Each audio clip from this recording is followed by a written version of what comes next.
Higantes Festival sa Angono, Rizal.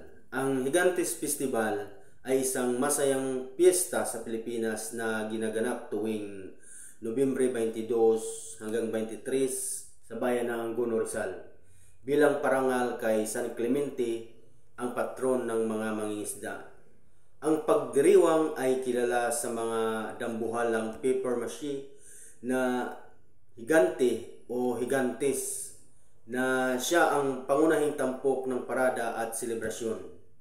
Ang tradisyon ng paggawa ng higantes ay nagsimula noong panahon ng mga Espanyol bilang isang malikhaing paraan ng mga lokal na ipahayag ang kanilang damdamin sa kabila ng kanilang limitado o kontroladong kalayaan.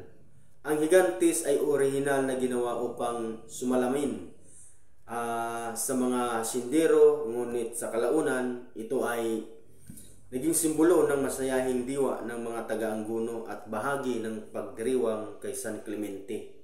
Tampok sa Higantes Festival ang parada ng mga higantes na may taas na 10 hanggang 12 talampakan. Mayroon ding prosesyon kay San Clemente kung saan nagtatapos sa lawa bilang simbolo ng biyaya sa pangingisda.